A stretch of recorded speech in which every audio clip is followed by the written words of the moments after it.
Brothers, sisters, and all you beautiful backsliders, can I get an amen? The spirit has moved, the call has gone out, and the merch revival is upon us. We're talking brand new designs straight from the prophetic pens of Sister Laci and Sister Lola. My current favorite shirt is the This Little Light of Mine. Oh, hallelujah, it's my favorite, but the Lord in his infinite drip has blessed us with many colors. Comfort color tees for the saints, hoodies for the faithful, sweatshirts for the weary, and yes, eco-friendly fabrics for the earth-conscious disciples. Every single purchase feeds the mission.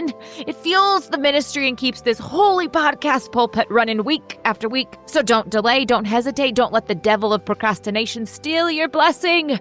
Click that holy link in the show notes, enter the code. Oh wait, there's no code. The miracle's already built in. Hallelujah! Get your gear, wear it proudly, and let the world know you belong to the Deadly Faith congregation. Can I get an amen? Now back to the show. Hey, heathens, you're listening to the Deadly Faith Podcast, where religion and crime collide. I'm Laci. I'm Lola, sorry. And I don't have a word. This is fucked up. It's been a while, guys. I'm so sorry. Anyways, moving on. The mind that was in Jesus, that mind is in me. Without me, life has no meaning. Why would God tell you what I'm thinking and tell you what I've said to my wife or my husband when you're not around? It's because I'm the pastor of the church and I need to know. This is the only place where you can see truth.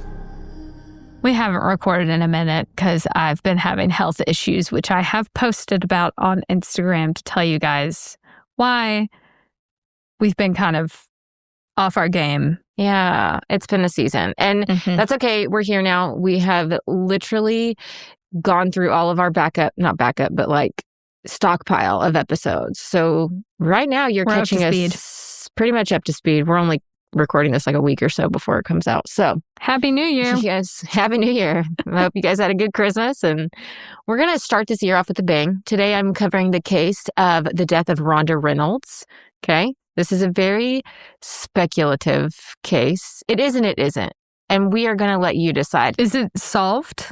Ish? Yeah, okay, I'm going to go with ish. It's not. It's still considered an open investigation, but you can decide what you think at the end. But it's pretty much, we all know what happened. Okay. So, in my opinion. Gotcha. Before we jump into it, let me give you guys some trigger warnings. So, there's a good little list here. Domestic abuse, sexual violence, miscarriage, infertility, suicide, animal abuse, and animal death, substance abuse and addiction, affairs, and coercive control. I got to lock in on this one. What? Yeah. It sounds worse than it is. Like, it's still death, okay? But a lot of these are just like mentioned here and there. It's not an actual, like, we're going into crazy detail. Okay. All right. So Ronda Reynolds, her story isn't just about one woman. It's about what happens when assumptions replace investigations. And we have seen this time and time again, where they walk into a case and they just already decide what had happened and they don't investigate. Okay. This is when a death is labeled obvious before the evidence is fully examined, when possible quietly turns into probable and probable turns into official without ever being proven. It's about how quickly a narrative can harden and how difficult it becomes to undo it once the evidence has been lost forever. God. So, before we talk about Ronda Reynolds and her death, we need to talk about who she was and how she lived her life, and about the woman who shaped her long before the events of December of 1998. Let's go. So, Ronda was raised primarily by her mother, Barbara Thompson. A lot of people called her Barb. Barb. Every time I say Barb, I think of Barb from Stranger Things Season 1. Bring her back. Bring back Barb. I know. Bring back Barb. Justice for Barb. Anyways, Barb's first marriage was very abusive. And when she tried to leave her husband, he tied her up inside their home and left to go buy film for his camera. Not even kidding. Let's just take some pictures. What? He tied her up. She tried to leave him. He was like, no. Is this Rhonda's dad? Yeah, Rhonda's dad. Yeah. And so when he left to go buy film from the camera, Barb actually escaped through a window. Neighbors saw her and helped her. But at the time, because they were married, she could not legally charge him with rape. So I guess that there was some stuff that happened after tying her up before he went and got some film. But back in these days, they were married. So like marital rape was not a thing or seen as a thing. And marital rape is still to this day very taboo and not equally investigated as other rape is, even though rape still isn't investigated the way it ought to be. Exactly. Yeah. Now, their marriage, thankfully, it did end in divorce in 1968. And 4 years later, he died in a car accident. So sad. I'm okay. Yeah, right? Like, my bad. Goodbye, Earl. Yeah, exactly. I really do want to get that tattoo. Now, in the aftermath of that relationship, Barb leaned heavily on her mother, Virginia. So Grandma Virginia became a very steady presence in Rhonda's life, Barb's daughter, and helped raise her. She was offering stability and an anchor in the family while Barb just tried to rebuild her life and became a single mom and tried to, survive and provide. So this wasn't a childhood defined by this weakness, though. It was a childhood shaped by survival. These women were very strong women. Barb, she raised horses, and Rhonda grew up alongside them. They both absolutely loved horses in all shapes and sizes. That must have been a magical childhood to be raised around horses. I would love it. It's like a fairy tale come to life, really. Mm-hmm. So horses became something that they shared. It was a source of comfort, a source of discipline and connection because they had to care for the horses. Mm-hmm. Rhonda watched her mother endure what she wasn't supposed to endure and keep going after that. Mm-hmm. This all mattered to Rhonda and really gave her a really strong outlook on life and just let her know that, like, even as a woman, anything's possible. Truly. Anything. Mm-hmm. Mm-hmm. And from a young age, Rhonda was very strong-willed. She was said to be stubborn, outspoken, and determined. Now, those are not bad traits. Those are good traits. Mm-hmm. But as a child, having to raise a strong-willed, stubborn child, I tell you, as a mother raising three very strong-willed children, Lord have mercy, about makes me want to pull my hair out sometimes. But I always tell myself, they will never let a man talk down to them. And they could honestly take over a country in the future if they wanted to. And I just need to survive the here and now. They'll never settle. No, they will never settle. Yeah. Never. Yeah. The standard is high, and that's good. I love that. Yeah. It's just survival for you right now. It's exactly where we're at. Yeah. Now, these traits would later be framed as flaws, but early on, they were simply just a part of who she was. Now, I hate that they were framed as flaws because they aren't. Mm-hmm. All in itself. Like sometimes they can be flaws at time to time, but that doesn't mean they're inherently a flaw in somebody, okay? Mm-hmm. But when Rhonda was 11 years old, she decided right then and there that her career path was going to be somewhere in law enforcement. She was going to become a cop or a sheriff or something. Mm-hmm. She was determined. Now, at that time, there was no female Washington State Patrol troopers. And she saw that there was none, and so there was none that she could look at as like an example of like what she wanted to be. But that didn't deflect her desire to become a Washington State trooper. If anything, it solidified in her that like, well, then I'll be the first. We've got to get in there. Yeah, we got to get in there, and I'm going to do it. So Rhonda believed that if she worked hard enough, she could force open doors that had been shut for everybody else. But, for her, she's like, this door's built, and I'm going to cram and bust my way through it. Just and I'm going to crowbar the shit out of it. Exactly. And she did. She became the youngest cadet ever hired by the Washington State Patrol. She was just 20 years old when she was brought on, and that was in January of 1988. So Ronda Reynolds officially became a state trooper at that time. Damn, girl. Mm-hmm. Friends and family described her as a fierce woman who spoke her mind, stood her ground, and believed, again, she could do anything. And more often than not, she proved herself right time and time again. Now, that belief didn't appear out of nowhere. It was rooted in the childhood that we talked about, shaped by women who survived what they weren't meant to survive, mm-hmm. and then who taught her quietly and consistently that giving up was not an option. You keep going. You have trials, you have tribulations, you conquer them, and you move on, and you let it make you stronger. You don't let it defend Isn't you. that what womanhood is? Exactly. Absolutely. So Rhonda, while she's a state trooper, she ends up marrying a fellow state trooper, Mark Liberty, in 1989. So she'd only been a state trooper for about a year at this time. Now, at this time, Mark had 3 children from a previous relationship, and Rhonda just stepped right into the role of stepmother. From the outside, the marriage looked very stable. But again, like we talk about, the marriage was far from easy. During, I'm just going to do another trigger warning right here. Miscarriage, this is a little bit graphic. During one of Rhonda's miscarriages, this was the most, she had a lot of miscarriages. Like she could not carry a pregnancy. It was very traumatic. Mm-hmm. But this was the most traumatic one of all of them. She was 5 months pregnant and went into labor at home and delivered a stillborn. No. But the placenta was still attached. I'm sorry, explain.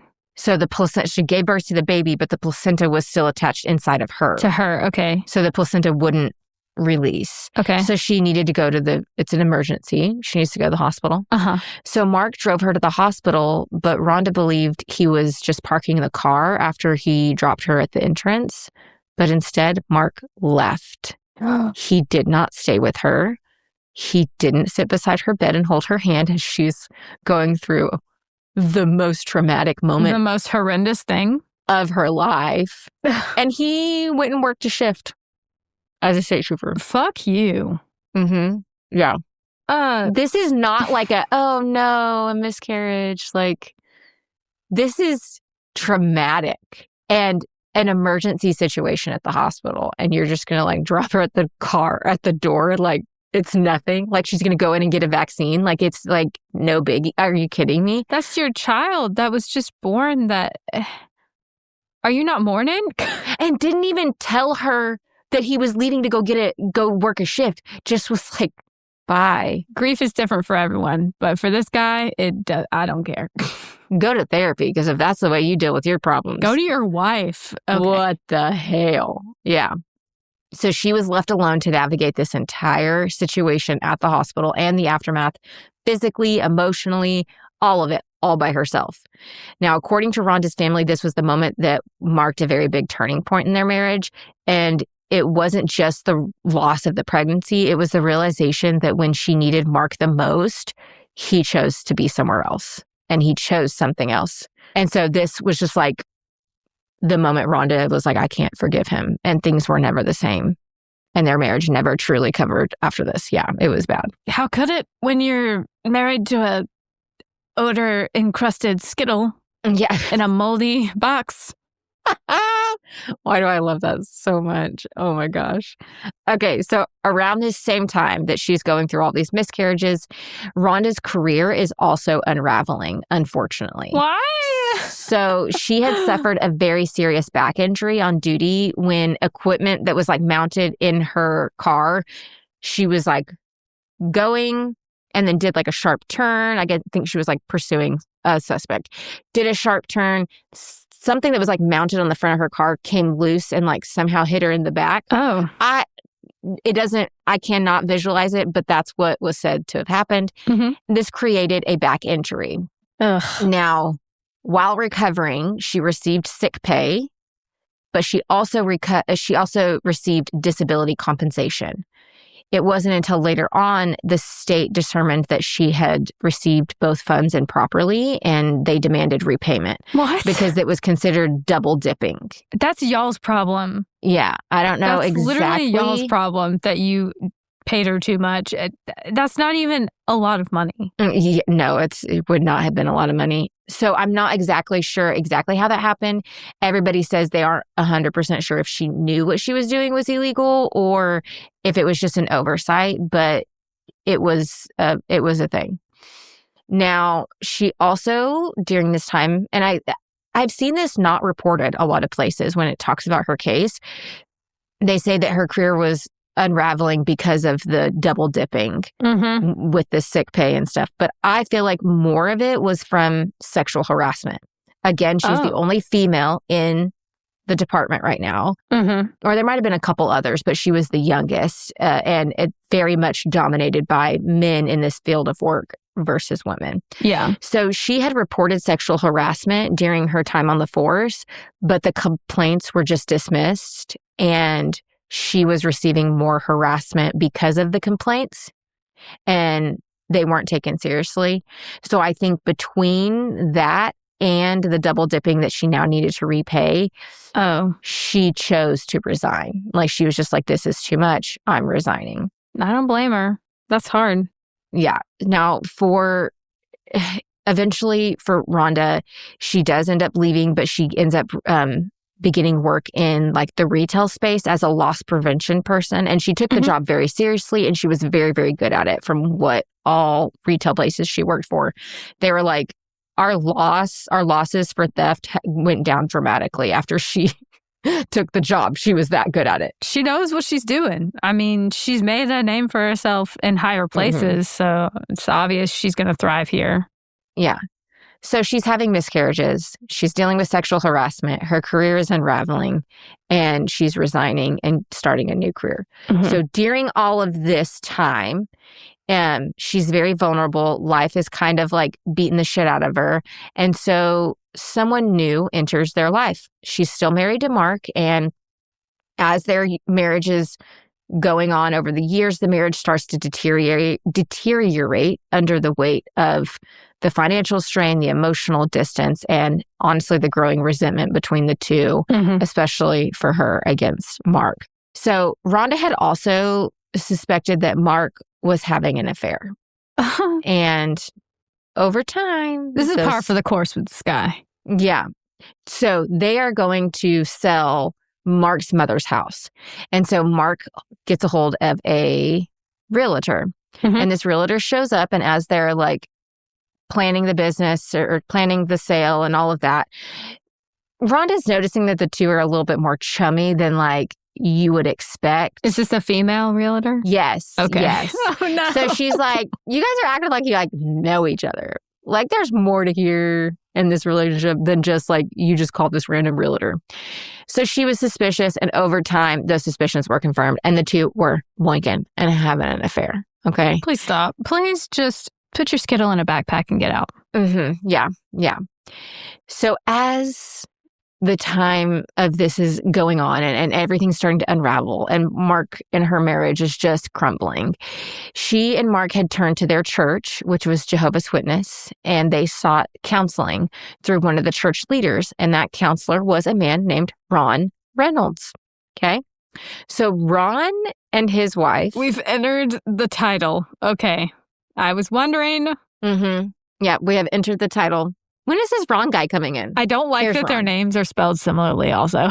I don't either. I was like, I really hate this. Like Ron and Rhonda. I don't like Why this. is it so matchy-matchy? Yeah, and not in a good way. Okay. So Ron and his wife at the time, Katie, lived just a few like streets down from Rhonda and Mark. And over the course of them getting like counseling with Ron at the church, Ron and his wife, Katie, and then Rhonda and Mark, the two families started to get a little bit closer and kind of like opened up to each other. Ron presented himself as a very empathetic and understanding person, and he spoke openly about his own past, telling them that him and Katie had struggled with drugs when they were younger, and that Katie still stumbled, quote unquote, with her addiction from time to time. It's nice that they're open about it. He wasn't like super clear, but it was very much like at least clear enough for them to know that the addiction was still ongoing when it came to Katie's part, okay? So as Rhonda's marriage to Mark continued to deteriorate under the weight of the miscarriages, the career loss, the emotional isolation, all of the above in the suspected affair, Ron increasingly became her source of comfort, okay? According to family accounts, he was always seemed to know exactly what to say. He listened, he reassured her, and slowly, we all know where this is going, their relationship crossed lines that should have never been crossed, considering he was her counselor, per se, spiritual counselor. Now, I don't know if there was ever any like physical intimacy between the two prior to her and their minds are kissing. Right, exactly. Yeah. Rhonda and Mark's marriage officially did end in divorce in December of 1997. Okay. Now, I want you to remember. Hey, that's when I was born. Really? Yay. I was 7 years old. That's so weird. Goodbye. Goodbye. Now, remember this. December of 1997. I'll remember. Okay. Don't worry. They're divorced. Okay. Okay. Around that same time, Ron's marriage to Katie also comes to an end. So Both of them are struggling in their marriages, apparently. They're confiding in each other. They're comforting each other. And they both choose to get a divorce. Tale as old as time. Mm-hmm. This has now created a very clear pathway for Ron and Rhonda to now become a duo. Ron. You know? Rhonda. You can't put it, mushing names together. It's not, maybe that's why I don't like seeing their names by each other. I know. So now the two are becoming a couple. Now, this is super weird. Ron allegedly told Rhonda that he didn't feel right letting her fall in love with him because he was impotent. Huh? The boy he was impotent. He couldn't get it up. Okay. He had a wonky dick, okay? Why am I doing hand motions? I don't know. Anyway. Wonky dick hand motion. Put that on a t-shirt. Yeah. So he felt bad. He's like, I don't want you to fall in love with me. I can't satisfy you sexually. So you got a mouth? Anyway. I just don't feel like this is right. I know, right? And there was like, at one point they did try to have sex and he couldn't get it up. Mm-hmm. But Rhonda was like, it's okay. I don't care. Like. She's understanding. We can just develop feelings, whatever, blah, blah, blah. But instead of pushing her away, like he thought this would push her away. Mm-hmm. But instead of that, it actually deepened her attraction to Ron. And Rhonda felt sympathetic for him. And the next time that they were actually intimate, Ron was able to perform miraculously. Oh my gosh. He got his wanker up, guys. And according to him, it was all Rhonda's doing. Rhonda did it. It was him. She made him feel sexually alive. She goes all the way, man. Career, sex. This is why I bring this. I have my doubts with this. And I think this was a manipulation tactic on his part. How so? And it will come back up in the story and you'll understand why. But I think right now, Ron is doing this as a way to draw her in more emotionally and like make her feel more sympathetic for him. Okay. And then all of a sudden be like, oh my God, you awakened me sexually and that's how I got my dick up. Like, that's it. Yeah. You witch. I think it's, yeah. You sleep witch. Now, as they're getting together, Ron, and it never really specified whether Rhonda did too, but Ron specifically left the Jehovah's Witness church. So, okay. Him and Rhonda get married January 2nd, 1998. Are you kidding? Not even a week later? They divorced in December of 1997, her and Mark. And then she was remarried. Okay, maybe she was married to Ron. Depending. What? It's max. Like max, it's like a month. Guys, what are we doing here? Mm-hmm. Now, her friends did say that Rhonda was the type of person that always needed to have a man by her side. Like that was something she found comfort in. And I don't know if it was like something of like her identity or she just found the comfort in it, whatever it was. It was said that she needed a man. So it wasn't shocking to people that it went from one to the other so fast. Mm-hmm. Many didn't think it was the healthiest of decisions, but sure, it happened. Okay. For some people, it works. Yeah. I've seen relationships where people get married within a month and 40 years later, they're still blinking, like. I've seen people cheat on their spouse and then marry the person that they cheated on their spouse with and have the most beautiful marriage. Oh, I thought you were just going to leave it at stay with them because... No. Rod and Melissa, if you're listening. Who? Hi. Andrew's dad and the mistress. They're still together. Not a healthy marriage, that's but funny. Still together. That's not a Congratulations for staying together after you destroyed a family. Okay. In that situation, they destroyed a family. In the situation I'm talking about, there were no kids involved, and it was a very much... I'm so glad. ...arranged marriage, the first one, and it was just like, it was cult behavior. It was really bad. Okay, so like, I understood them, nothing's ever black and white. You know what sucks too? I just realized, so she was stepmom to Mark's 3 kids. 3. Mm-hmm. And now she... Yeah, so she... That's kind of sad. Whenever you like get attached and become a step parent and then you have to like extract because they're not yourself. biologically yours, so then you have to step back. Yeah. That's hard. Yeah.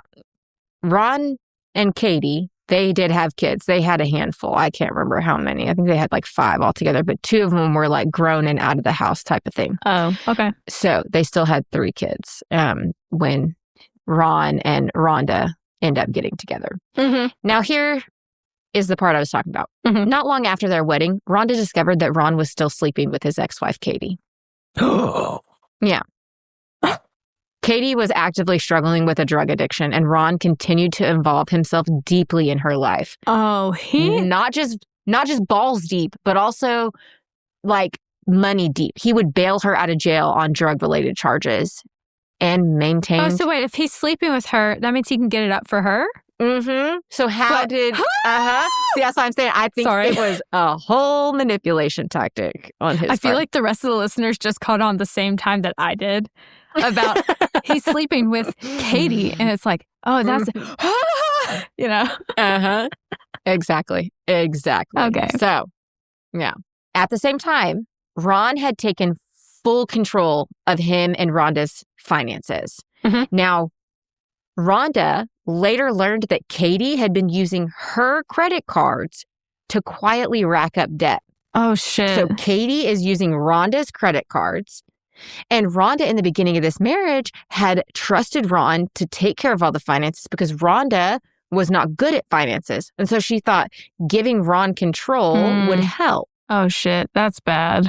It did not go well, though, because meanwhile, Rhonda's own bills that Ron was supposed to be paying with the money that he was controlling. Yeah, they're not getting paid, are they? Rhonda's income. No, they're not getting paid. They're all going unpaid, despite the fact that she was handing over all her paychecks to him. And he was the one managing the money. He's not paying her bills. And it gets worse, okay? It gets worse. So for Rhonda, all of this, this betrayal is destabilizing, not just with him still sleeping with Katie, not just with the finances. It's all of the above. Mm-hmm. Now, this part's weird to me, and I cannot make sense of it, but it's what happened. Mm-hmm. Rhonda was worried about sexually transmitted diseases. And I would be so too. Which I get that, but she said she didn't want to get a divorce until 6 months had passed so that she could test for sexually transmitted diseases, since he was sleeping with Katie, who was having a drug problem. And you see what I mean? The dots aren't connecting, and it didn't make sense to anybody else either, but it's what Rhonda said. Well, it kind of does. But I guess I don't understand what would change the fact of the divorce. So I don't know how it would work in that state or that time frame, but I've heard of people learning of a sexually transmitted disease because their partner is cheated, and in reporting that in court throughout the divorce proceedings, it helps them to come out on top a bit more because the court would side in their favor with like more funds or something like that, especially to cover anything with STI treatment or like after effects of STI. That makes sense. I just don't know if it was relevant at the time or for that state or that specific case. It's still early. We're in the 90s, so I'm not 100% sure what the laws would have been for that. But I guess that does make sense. But here's another part that's just weird to me, is shortly after they got married, Ron accepted a job as a school principal in another county. So together, the two purchased a home in Toledo, Washington. Now, this was a very small town. It was about 700 population. You're buying a house with someone you're going to divorce? Agreed. This does not make... Not just that, though. It gets worse, okay? That's what I'm saying. It just does not make sense. Rhonda put the down payment. Like, she paid for the down payment. She paid $15,000 for the down payment of this house. Okay? And they didn't move into this house until about August. So this isn't happening quickly after they got married. Like, this is a slow progression, okay? So I'm like, so at this point, you already knew that he was cheating on you, but you're waiting the 6 months. So I don't know if he was a talker. He knew what to say He knew how to schmooze. So my thought is he was manipulating her with his words and saying, oh, it was a mistake that I slept with her. Like, things are over now. Okay. That's kind of my guess of what's happening in the background for her to still not only agree to buy a house with him, but her to front the whole entire deposit or down payment. Yeah. $1,500 or $15,000. She paid that. Whew. Not him.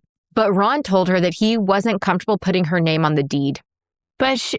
okay. Exactly. She paid the deposit. Okay. But he claimed that like during his divorce with Katie had just like taken so much from him in the divorce and that he needed time before adding Rhonda's name. But he assured her that it would happen. It would just happen later. Yeah. My ex-husband said the same thing. Didn't happen. Men are controlling and assholes. That is so insane. Now, again, it didn't happen. It never happened. Okay. Also, on top of that, Rhonda furnished most of the house herself. She brought her dogs, too. She had, I think, 2 or 3 dogs. And Ron moved in with his 3 sons. So, okay. Everyone around is thinking, oh, it's a fresh start. It's a new start. Everyone's good. Let's go. But in reality, it was quietly becoming another situation where Rhonda had invested heavily, financially and emotionally, without having any real control over anything. He has control of her finances. She paid the down payment for the house. She's not on the lease or on the deed. Like, she has nothing. And she furnished the entire thing. I wonder if her mom knows what's going on. She did. And she had her concerns. And was like advising her again. Okay. Barb had her concerns this whole time. And there was a very large age gap in between the two. I think 14 years between Ron and Rhonda. And she didn't like that there was that big of an age gap between the two. Is Ron older or younger? Ron is the older one. Yeah. So she had her trepidations when it came to Ron, but her daughter was happy and she's an adult and can make her own decisions. So you're left standing there letting her, make the choices she wants to make and you accepting it. Now, according to Rhonda, after they moved into this house, serious problems began to surface. So according to her, Ron's son displayed increasingly disturbing behavior. One of them, or like a lot of their sons, not just one of them, a lot of them. One of them, again, trigger warning, animal abuse, shot a cat. 2 others threw rocks at one of Rhonda's dogs. And another dog of hers, one of her dogs, died while at home alone with Ron's son, Jonathan. Now, Jonathan claimed the dog had died of heat stroke, but Rhonda believed the dog had been beaten to death. Oh my God. No. And remember, she was a cop. Like, she's been trained. She did that for years and years and years. Yeah. So there had to have been something that she was seeing with that dog for her to be like, bull crap, it died of heat stroke. But again, remember, she has no power in this situation. He has control of her finances. They bought this new house and she paid the down payment, but she's not on the deed. Like, literally, she has no power. None. Yeah. On top of that, Rhonda told her mother that Jonathan would sneak into the bathroom and watch her while she showered. Stop. Stop. Yeah. No, thank you. When she told Ron about it, he dismissed her concerns. In one incident, Rhonda confronted Jonathan after catching him watching her. She literally jumps out of the shower. She's got to be butt-ass naked, jumps out of the shower and physically restrains him, like pulls his arm behind his back, throws him to the ground, and like fucking pins his ass. Like a cop. Yeah. Like a cop. Yeah. Now, according to Rhonda, Jonathan was enraged at this situation. He was like humiliated that Rhonda, or in my opinion, probably just a woman in general, had embarrassed him like that. Caught him and, humiliated him. Yeah, like diminished him in that manner, Yeah. And he, according to Rhonda, allegedly threatened to kill her. Like, he was so pissed. Sure. So, at the same time, Ron's entanglement with Katie, his ex-wife, continues. He was still bailing her out of jail. Katie was still using Rhonda's credit card, and Rhonda's bills are still going unpaid. Does Rhonda know that her bills are unpaid and that Katie has those cards? I don't think she knew for a while. Okay. Like, I think she finally found out near. Or maybe when it was like really bad, it was, okay. Yeah. Okay. So the house, the finances, the family dynamic, all of it was slipping away It's all becoming convoluted. It's all out of her control. And she's left in just like a pile of a hot mess. Now, despite this, she tried to regain her footing. She began thinking about leaving Ron. She talked to her mother. She made plans. She started preparing for a future outside of the life that she had put together with Ron. Now, Ron allegedly was the one who asked Rhonda for a divorce. And he was like, I'm done. She was like, all right, let's go. Let's be done with this. But by then, right, the damage had already been done. Mm-hmm. So just days before Rhonda dies, Ron had asked for this divorce. So this was just like a few days before her death. Okay. After that, Rhonda called her mother, Barb, and told her what was happening. According to Barb, Rhonda didn't sound panicked or defeated.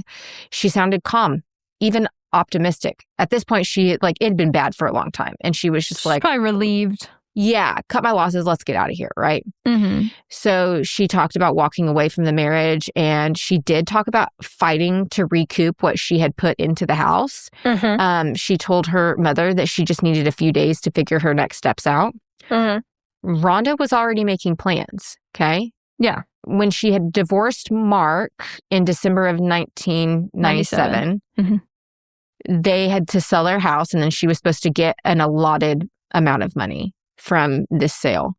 And I don't know that the sale ever really happened, or Mark wasn't giving her the money. It was like this whole thing. And I read about it in a couple articles, and they really framed it as if like that was all she wanted was the money. But they never went into detail about how much of a piece of shit Mark was.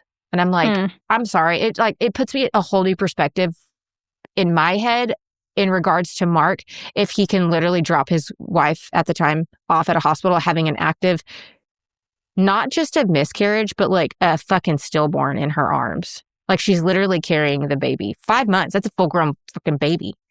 Into the hospital, dead in her arms. And you're just going to be like, I'm going to go catch a shift at work. Like, you're a piece of shit. Yeah. So, like, I think that whole situation with like her getting her funds from the sale of the home was a little bit convoluted, but apparently the day of her death or the day before, somewhere right around that time, she finally had told Mark, like, forget about it. I don't even care anymore. And people use that to be like, then did she cause her own death? But to me, I'm like, that doesn't really hold weight when he is the way he is. And we'll get into it, but I'm just going to throw that out there because I don't think I talk about it later on. But she's ready to move on. She wasn't giving things away. She wasn't like cutting up or like tying up loose ends. She's preparing to leave. She has an active plan. Okay. Now, what happens next depends almost entirely on Ron's account or what you think might happen. But Ron told investigators that earlier that day that Rhonda dies, which we'll get into how she dies, but he told investigators that earlier that day, he and Rhonda spoke on the phone for nearly an hour and a half. According to him, during that call, Rhonda was talking about suicide. And he said he spent the entire time trying to convince her not to harm herself. But after the call ended, Ron doesn't go home straight away. Instead, he told investigators that he went out to get dinner, like grab a burger, and then he attended a Christmas play before returning home around 8:30 p.m. So somebody you know or care about, even if your marriage is ending, is talking about suicide, and your first reaction is like, I'm going to go get a burger and go to a play. Weird. And not get you help. Weird to not go check on them or to call a welfare check on them before proceeding. It gets worse. It gets worse, okay? Oh. So after he tells the investigators this, they asked him, like, why? If you truly believed your wife was suicidal, why did you choose to stay away from the house rather than going home immediately to help her? And Ron's response was very blunt. He said he just figured she would do it and that there was nothing he could do to stop her. Isn't that like a crime still? Right? Like, I should be.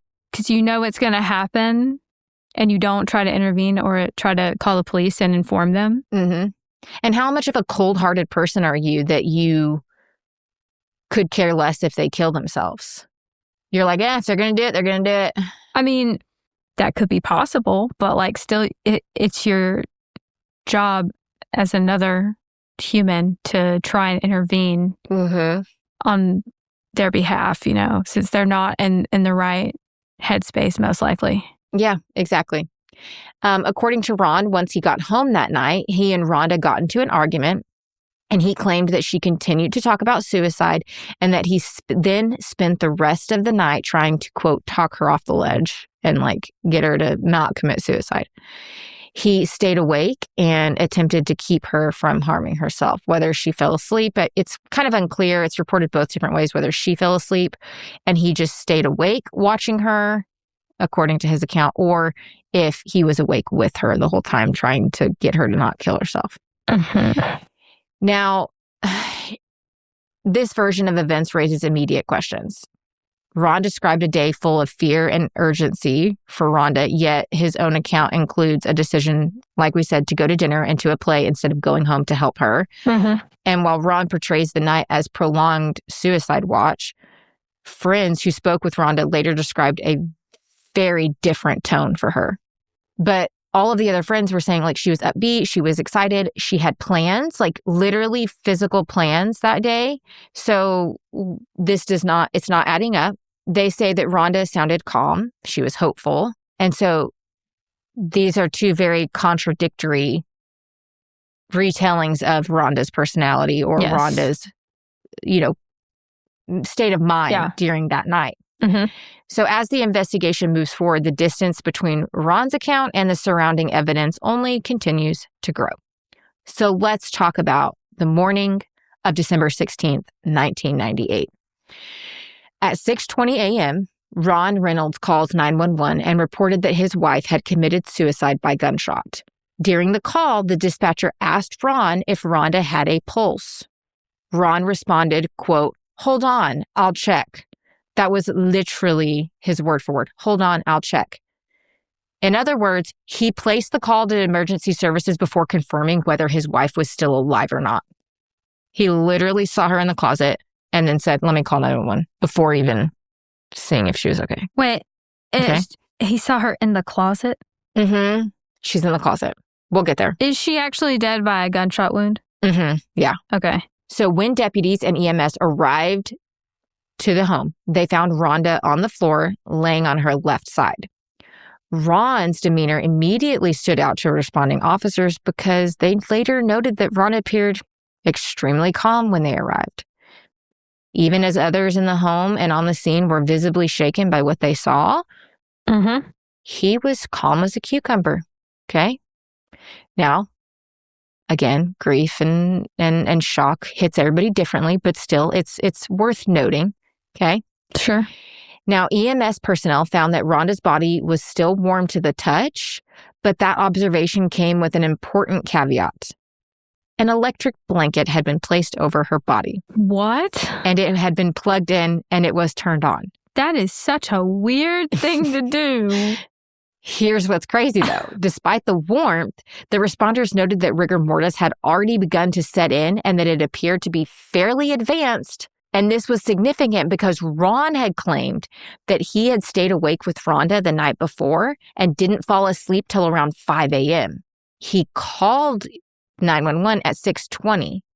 So even if he fell asleep at 5 o'clock and she shot herself at 5:01, it is still not long enough for rigor mortis to set in the way it had set in if she had died at that time. How long does it take rigor mortis to set? Is it 5 hours? I want to say the starting phase can happen around the 2-hour mark, but that's just like the very starting. It usually starts in your jaw, but I want to say it's about 6 to 12 hours, around 6 to 12 hours, depending on the person, I'm pretty sure is what. Fully stiff at peak is around 12 hours. See, that's what I thought. Yeah. But it starts within 2 hours of death. Yeah. So even if she had shot herself at 5:01, he calls the cops at 6:20. That's not enough time. They get there. It's still max hour and a half. That's not enough to even see rigor mortis maybe barely starting in the jaw. But they're it was pretty advanced at the time. It had started. So that was a little questionable. So here's something I want to note too, is that every single one of Rhonda's friends and family members, including Mark, her ex-husband, were very adamant that there was no way in hell she would have ever in her life had an electric blanket on her. Her and Mark in her first marriage were adamantly against electric blankets. They thought they were a very strong fire hazard. And so they would never have them in their house. They never bought them. And if they went somewhere to like stay with a friend or something who had electric blankets, they would literally not just unplug them, take them off the bed and ask for different bedding because they were that like strong. They had strong convictions on using electric blankets. So not only is she so much against it, but here we are the day of her death and she's covered by one that's plugged in with an extension cord in the bathroom that's all the way reaching into the closet where she's found Plugged dead. into an extension cord? Mm-hmm. She would not be doing that if she believes it's a fire hazard anyway, just in general. Exactly. Agreed. I also have fears about heating pads and even just personal space heaters. So Yeah. I completely understand where they're coming from on that. Yes. So blood had started to pool towards the front left side of Rhonda's body, and this was consistent with the position she was found in. Mm-hmm. Now, a gun had been reported to be resting on or across her head, and later accounts would conflict on its exact placement because one investigator moved the gun before pictures were taken. Oh. Again, he has no real firm reason why he did that, but he did that. And so that's was she laying down when she did it, or was she standing up and then fell down? That's a great question. We don't know. Now we'll keep going though. So Rhonda was clutching the blanket so tightly that officers had to like physically pry her hand open to release it. Initial police reports stated that the gun was found in her left hand, partially tucked under the blanket. But later crime scene photographs showed that Rhonda was in a fetal position, laying on her left arm with her right arm tucked beneath her right breasts. Now, I copied and pasted that into Google and said, if somebody was found in this position, would that be consistent with somebody who committed suicide? And Google was very adamant that, like, while yes, anything is possible, this is highly improbable. Like, even Google's like, yeah, nah, that's more consistent with homicide than suicide to be in that kind of position, especially in the fetal position. Now, one homicide detective also later testified that the gun had been resting again on her forehead long enough to leave a visible imprint on her skin. Okay. So when he picked it up and moved it, there was an imprint of the gun on her head.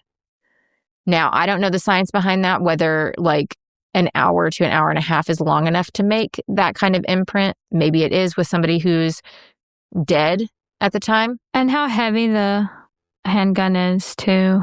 But I guess that's besides the point, because for me, I'm like, how is the gun on her head? Why is it? That's a weird place for it to fall naturally. Because guns, I don't know if you guys know this, but guns are pretty powerful. They have recoil, even if it's a smaller gun. So much recoil. Exactly. So, like, even if you're shooting a .22, which is a very small caliber gun, there is recoil. If I shot myself in the head with a .22 caliber weapon, there is still going to be recoil, and the gun is not going to freaking land on my head and rest on there after I shot myself. No, because it's going to pull your hand back, and then at that point, probably the bullet has gone through your brain, so you've lost control of the hand, so the hand is like releasing the gun at the same time in a way. Yeah. Like right after the initial shot, so that's falling and the gun would fall. Yeah, exactly. And there are times, depending on the way that you shoot yourself, depending on what it hits, you can go into like what they call immediate, it's not immediate rigor mortis, it's called something else, I can't remember, sorry guys, but it's where your body immediately stiffens and can kind of get locked in that place. But that would, it would not happen so fast that like you shoot yourself, the gun, the recoil is going to automatically push your arm away. Mm-hmm. And then it would kind of maybe get locked in that position. So the only thing I could see happening is it getting locked in that position like this as the arm is being pulled away from the head from the recoil. And then maybe your hand gets gripped on the gun. And then it wouldn't be on your head necessarily resting or anything. Exactly. So we've just Mythbusters this. Exactly. In a way. Like there's no way, like, okay, yes, there's a possibility, 1 in a million chance that the gun lands on her head. But Statistically, let's use our big brain, our big squiggles in our brain. I'm going to say that that's not what happened here. Yeah. So even in the very first moments, though, when they're on scene, they're seeing things that don't necessarily line up with suicide as Ron is claiming, okay? Rhonda's hair appeared like it had been swept back, as if somebody had kind of like run their fingers through her hair, or as if her body had been like drug or repositioned. Now, this is a little conflicting because the pool of blood, there was no drag marks in it. And so then someone pushed the hair back. That's more of what I'm thinking, because the blood evidence doesn't show that her body was repositioned. Mm-hmm. Now, some people might think, oh, it's so weird that she was in the closet. Her family doesn't think that's weird. When she was fighting with, like, even with Mark, when they were married, she would regularly, like, make a pallet in the closet and sleep in the closet. I bet that's what she did as a kid whenever her mom was getting beat or something. Like, yeah, that was probably her comfort place. A safe hiding space. Mm-hmm. Yeah. Now, almost immediately, though, the investigation into Ronda Reynolds' death began to break down. The coroner, Terry Wilson, never went to the scene. And this is such a small town. This coroner is somebody who's like voted into their position. They don't have like a medical degree. You can get voted into coroner? At this time. Yeah, I don't know if that's still a thing. Don't vote me. Now, he, again, was not a medical doctor, but he was a physician's assistant. This was a common practice in small counties at the time, though one that very much limited forensic expertise.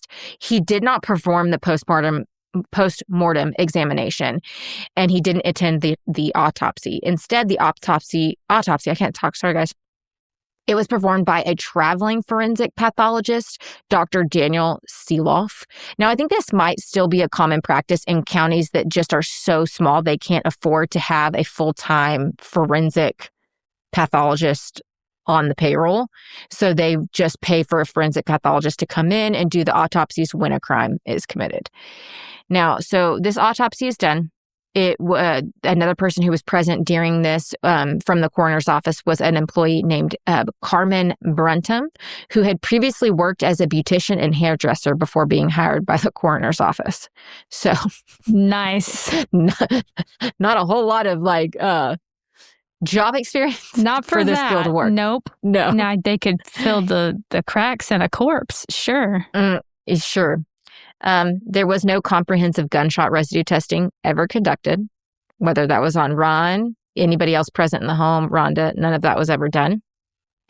Key pieces of evidence were moved from the scene or repositioned before photographers were there and able to take photographs of the scene. One detective, like I said earlier, later acknowledged removing the gun from Rhonda's head before documenting its original position. Doesn't really give a good explanation why. He just said, well, it was a loaded gun and I was trying to remove it. It's a dead body. It in a safer position. But I was like, it's a dead body and it's on top of her head. Like, what the gun isn't going to just like stand up and go off by itself. So that didn't make sense, but that was his reasoning. Okay. Ron's 3 sons, one of whom was 17 years old, 17 or 18. There's kind of conflicting. So either way, he's around that age. That was Jonathan. They were all in the house the night that this occurred. Rather than being separated and interviewed individually at the scene, they were allowed to leave almost immediately and were driven to their mother Katie's home, which was roughly 20 miles away. No. And many investigators noted that the boys left so quickly that many officers hadn't even arrived on scene before they had already left. They know. Police also noted that a large amount of incense that was burning, like a waft of it, was coming from Jonathan's bedroom. This was very unusual for it being so early in the morning and inconsistent with the claim that everyone in the house had been asleep. If everyone had been asleep and nobody heard the gunshot, then why is he burning incense? And if he was awake, then why didn't he hear the gunshot? And if Ron fell asleep 12 feet from the closet, why isn't he hearing the gunshot? So many questions. Make it make sense. And if she was awake when you started burning incense, she would not have gone to sleep if she's afraid of fire hazards in the house without telling you snuff it out. Mm-hmm. Exactly. Because I can't imagine going to sleep even with just a stick of incense, like just one on the back porch. Yeah. No. Now, they do, like, it is pretty much widely theorized that the reason Jonathan was burning incense is that he was trying to cover the smell of drugs. So it was highly theorized that... I thought about weed immediately, and I was like, who cares? But yeah. Inside the bathroom, investigators found a message written in red lipstick on the mirror that said, call me. It said something like, help me, or no, not help me. I love you, call me. And then it had a phone number written below it. Now, I think that phone number was the grandmother's. Yeah, it was Grandma Virginia's number.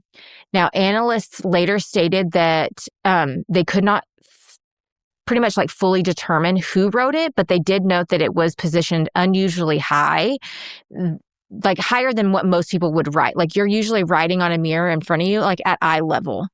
But this was like way higher up. And so it had to have been somebody that was taller than her, AKA Ron or Jonathan. Yeah. So it had to have been, and they said that it wasn't written by her, but they couldn't say who it was written by. That's kind of where they had kind of landed with this. Now, the bed appeared to have been slept in, but only on one side, which was Ron's side. An empty half-gallon bottle of whiskey was found on Rhonda's side of the bed. Ron claimed it had been partially full the night before and believed Rhonda had finished it off. But testing revealed that there were no fingerprints on the bottle. That's so much to drink. Mm-hmm. You can't operate a gun when you're that. I mean, I assume this isn't a large person. No, she was not a large person at all. So that would, unless she's just a really seasoned drinker. A fourth of a bottle, that's... Of whiskey? How many shots do you think that is? 5 shots? 6 shots? In a quarter of a bottle? Enough to make you real dizzy. Yeah. Enough to make you dehydrated. But also, why are there no fingerprints on the bottle? Yeah, what are you doing there? Where the fuck are the fingerprints? Who's handling the bottle? The only time something does not have fingerprints on it is if you wiped it off. So to me, that screams that that bottle was planted. That bottle was planted. He's just trying to make her look bad. Yep. Also, multiple friends and family members also stated that Rhonda did not drink hard liquor. She maybe had a wine cooler or a beer, but she was not a hard liquor drinker. So not only is there no fingerprint evidence on the bottle at all whatsoever, but there's also the fact that she didn't drink hard liquor. So like, again. And 5 shots is a heavy, heavy toll for a non-liquor drinker. Yeah. You talk about a lightweight. That would have knocked her ass out. Like she wouldn't have been able to operate the gun to kill herself if she was that drunk. But also, we don't know if there was any testing done to see if there was any liquor in her system. Oh, they didn't do any toxicology stuff? I couldn't find that out in any of the research. I did read a good portion of the book, but I wasn't able to finish the book on this case. So unless it's somewhere in the book and I missed it, but from what I could see in all my other researches, they did not do any kind of toxicology with, alcohol or anything like that. Yeah. Despite all of this, the death was quickly ruled a suicide. Guys? What? What the fuck? What the actual fuck? That ruling would later change. First, it would be changed to undetermined, and then it would be changed back to suicide again. So this coroner is just a flip-flopping all over the place. He don't know how this woman died, and he keeps changing his fucking mind. So, no full reconstruction was conducted. No second opinion was sought out, and the case was effectively closed. Wow. Now, do you think Barb is going to let that stand? No. Abso-fucking-lutely not, okay? Rhonda's mother never stopped fighting. From the moment that she was told her daughter had taken her own life, Barb Thompson said something felt wrong. She was like, this is not right. And over the years that followed, she refused to let the case fade quietly into the closed case files. 11 years later, in November of 2009, Barb's persistence finally forced the system to look again. A civil inquest was convened to examine whether Ronda Reynolds' death had been properly investigated. So they were also determining whether it had been properly classified in the first place. So the proceeding was overseen by a judge who then chose to have a jury. He didn't have to have a jury, but the judge was like, I think a jury is needed for this. So he brought in a 12-person jury to oversee this trial. Once it's not a trial, it's an inquest. Over the course of the inquest, jurors heard testimony about the crime scene, the inconsistency in Ron Reynolds' statements, the lack of forensic testing, and the investigative decisions that had been made or not made in the hours after Rhonda's death. Now, before I get into all this, there was also a couple of things I'm just going to add in here. When Barb finds out that her daughter is dead, this is how she finds out. Rhonda had planned to fly from Toledo, Washington, where she was at, to Spokane, Washington, to her mom's place the day after she talked to her on the phone. So the day that she's found dead is the day that she's supposed to be traveling to her mom. Barb and her son drive to the airport to pick her up, find that her flight had been delayed or canceled, and she was supposedly supposed to be on a new flight, go home to wait for that flight to get in, and then get a knock at the door from a chaplain saying that the coroner in such and such county needs you to call because your dad passed away. Your dad? And she's like, what? My dad didn't die. What are you talking about? It was all super confusing. She goes back to the airport, watches the flight pull in.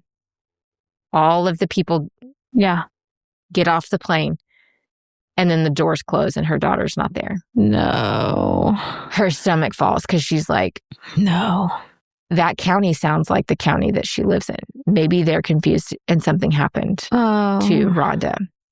So then she calls the county coroner and finds out that it's Rhonda who died. And they said that she committed suicide. So Ron didn't even have the courtesy of calling her mom to tell her. So Barb then travels to Toledo, Washington, and the day after Rhonda is found dead in the closet, less than 12 feet away from the bed that Rhonda supposedly slept in. Do you know who answers the door in a fucking robe? Is it Ron or Katie? Katie. I knew it was one of them. I knew it. She slept in the bed the night after Rhonda is found dead. That's what I'm saying. These people are, when I say these people are so questionable and everything, there's so many red flags. So the jury's hearing all of this and they're like, this sounds a little fishy, okay? This doesn't sound like a suicide. Yep. They heard about the positioning of Rhonda's body because Ron had said that when he called 911, right, he was like, oh, let me check if she had a pulse. But then when he was being interviewed by the cops, he said that he got up at 6 o'clock, couldn't find her anywhere, and then had to push open the door to the closet where he found her, where he then checked her pulse and she had no pulse. But then he told 911 that he needed to go check her pulse when they said, does she have a pulse? And also, cops arrived and said that her feet were outside the door. So how could you have pushed the door open if her feet were hanging outside the door? This is what I'm saying. There's so many inconsistencies. Oh, brother. Yeah. So the jury is hearing all about this. And after hearing all of it, the jury deliberated for 11 hours. When they returned, their conclusion was unambiguous. The jury ruled that Ronda Reynolds did not die by suicide, and they ruled that her death was in fact 100% a homicide, period.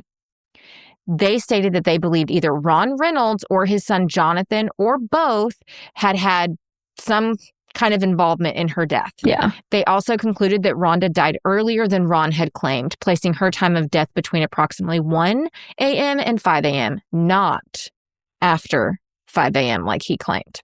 Yeah. So based on that ruling, arrest warrants were issued for Ron Reynolds and his son Jonathan Reynolds. Good. Okay. Now, I know you're all excited, but this is going to get disappointing. Okay. Based on that, for the first time, the official record reflected what Rhonda's family had believed all along. But justice was still a little out of reach. By the time the inquest concluded, key evidence had already been destroyed, Witness statements had gone stale, and the Lewis County Sheriff's Department refused to cooperate with any potential prosecution due to lack of physical evidence and most likely their mishandling of the entire case. You shouldn't have a choice. You should have to, if a jury and a judge decide this needs more investigation, there shouldn't be a question. Whoever was involved with the case first on the scene, how is that would you help us? No, you will help us because due diligence was not done here. Now, I found this specific, statement by Barb. I found this on a YouTube video comment by Barb. So this kind of cleared up what happens next. So since the Sheriff's Department decided they're not going to cooperate with it, there was still a prosecutor that expressed their willingness to move forward with the case. And they had another attorney that was willing to prosecute the coroner itself, to bring some justice to the situation. But since the Sheriff's Department was not willing to cooperate, Barb herself ultimately made the painful decision, to not pursue criminal charges against Ron and Jonathan because there was so much evidence that had either gone missing or not collected in the first place. The risk of an acquittal was very high, and a not guilty verdict would have closed the door on her daughter's case forever. But instead, Barb chose something else. She wanted the jury's conclusion to be seen and understood by the public, and for them to be seen as guilty in the public's eye. Let's ruin the reputation if we can't. Yeah. Yes. Barb.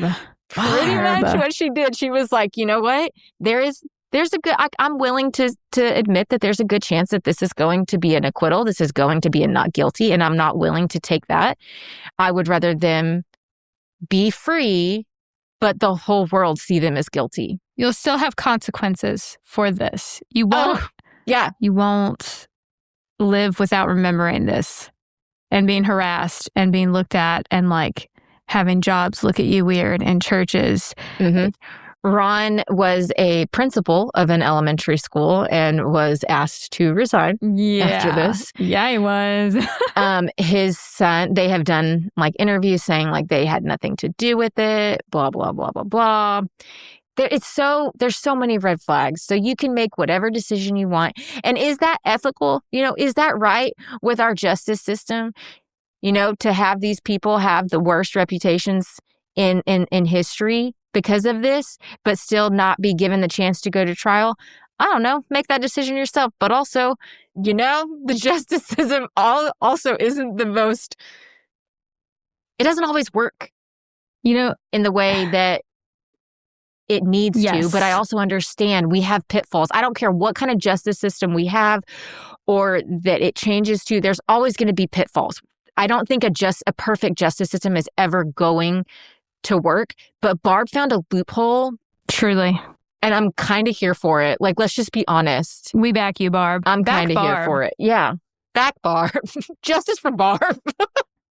In so many ways. Let's do a t-shirt, Justice for Barb. And on the front, we have this Barb, Rhonda's mom. Face. And on the back, we have a little commemoration to Barb from Stranger Things. But I back Barb fully on this. I think this is the closest she could get to justice for her daughter without straddling the line of injustice. I think this is perfect. And she as unsatisfying in some ways as it may be. Yeah, and it wasn't just her word against his. The jury heard from so many people. They saw the evidence. And Ron and his son Jonathan tried to sue, I think tried to sue the state, saying that defamation or whatever. And I'm like, nice try, dude. It was just facts.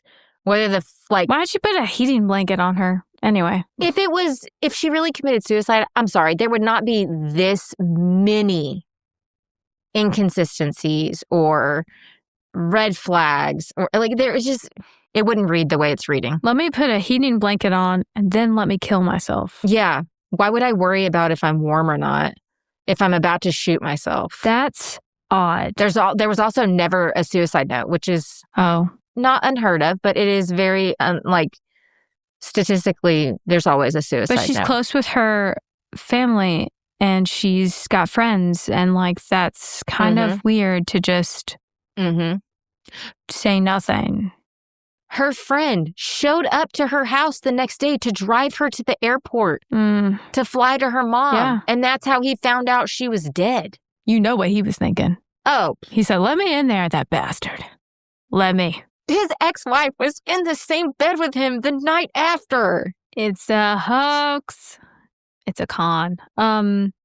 So I definitely believe that Ron did it. I don't know about, is it Jonathan? That's his name? Yeah. I don't know if Jonathan did, but I do think that Jonathan was aware of it when it happened at the early hours in the morning. And I think that maybe at that time he was smoking weed. And so he was like, Dad, what the fuck is this? And he was like, this is our story. We didn't have anything to do with this. And then he was like, the cops are going to be here. So you need to go ahead and whatever you're doing in there, cover it up. That makes sense to me as to that little arc with the incense. It's either that or it was theorized that he was on harder drugs because drugs were a common in the household. Problem in the household, So and that we're not talking just weed. We're talking hard drugs, right? So it was theorized that he was on meth. Oh. And that he stinky. He did some, he kind of had an episode on meth and ended up killing her. And then the dad helped cover it up. Could be both. Yeah. He said, Jonathan's response to that was, no, I only started meth after Rhonda's death. Well, good for you, ? There's that. Is it because of the guilt you felt? Mm-hmm. Is that what happened, Jonathan? I have questions. I'm pretty sure you were doing that before, but that's just my opinion. Katie, Anyways. Girl, what are you doing? Anyway, I know you're sick, but also, what are you doing? Yeah. Anyways, all right. That is the death of Ronda Reynolds. I hate saying Ronda Reynolds because I hate that she had his last name at the end. But justice for her. I think Barb is literally a legend for the way that she let this case end. And she's kind of the GOAT. Barb, however we can support you. Love you. Holler at us. Sending you a hug, girl. Yes. That's awesome. Now, excuse us for the tone shift, but we're going to switch gears. Yes. We're going to take a hard right turn into some palate cleansers. I have one, and it's pretty fucking hilarious. Okay. And I've been wanting to tell you this. So we all went, as a family, relatives, somebody was like, I really want to take us all to go see the Young David movie. And I was like, okay, that's fine. We don't all have to agree. It's fine. Let's just go to it's a kid's movie. It can still be put enjoyable. On by Angel Studios. Yeah, let's just all go to the movie. So we're sitting there, and my brother-in-law walks up to the row with Tyler. And we're halfway through the movie because they have a little boy. And he was, he's full boy, man. He's rambunctious. He was all over the place. I get it. He's young. Movie theater is really not the place for this kid, but it is what it is. It went better than I expected. Okay. But the dad was a little frustrated, and I understood that. And he walks up, and the little boy's all over the place. And he goes, ah, Jesus Christ. And Tyler goes, I don't think he's in this one. Tyler, the man you are. When he told me that, I was dying laughing, dying. He was just popping off all the jokes. Apparently, he told my his sister right at the beginning of the movie, this lion is trying to attack the sheep, and they the lion ends up getting stuck in between these two rocks. And Tyler leans over to his sister and goes, talk about getting stuck in a rock in a hard place. What is it with him and the dad jokes? I don't know. I just feel his wittiness has really increased. Yeah. That's cute. It was. Yeah. What was it? Oh, he also said another joke the other day, which he was you have to give me credit. And I was I always give you credit for your jokes. But he's what's the opposite of a weenie? I don't know. A beanie. Stop. And I said, a beanie? And he goes, what you been flicking lately? And I was oh my God, Tyler James. That is kind of funny, though. Yeah. I know. That's I was like, good. that's pretty good. Yeah. So literally 3 jokes for you, brought to you, by you, for you, from Tyler. Excellent. Do you have a palate cleanser? Oh, for winter solstice, my husband got me the sister album to Evermore, Folklore, the vinyl. And I'm very excited. I love it. And I freaked out like a little kid when I saw it. He had all these other things for me. He's like, I think you're going to like everything. And everything else I was very excited about. But then that just like sent me. And he was like, okay, I should have saved the best for last, obviously. Because, yeah, I was like a child. And I'm very excited because I didn't know if this one had the Lakes track on it. And the Lakes is one of my favorite songs. And it does have the bonus track, The Lakes, on it. So I will be listening to that post-haste forever and ever more. Forever and always. I'm excited. I don't know what Tyler got me for Christmas this year. We had a bigger budget for each other this year.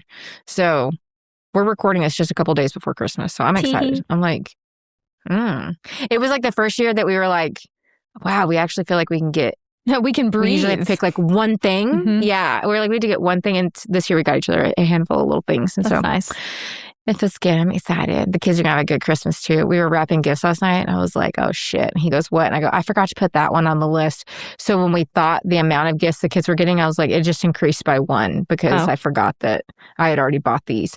And he's like, the kids woke up and they saw the big pile of gifts and they were like, is that all of ours? And I was like, that's about half. And they were like, what the? Christmas magic. I know. I was like, don't tell your friends how many gifts you got. Don't tell them. We don't want to make them feel bad. Yeah. Oh. All right. We love you guys. We hope you enjoyed Thank you for tuning in. First episode of 2026. We will see y'all next time. And with that, please stay safe, stay skeptical. And steer clear of the cultish carousel. Bye.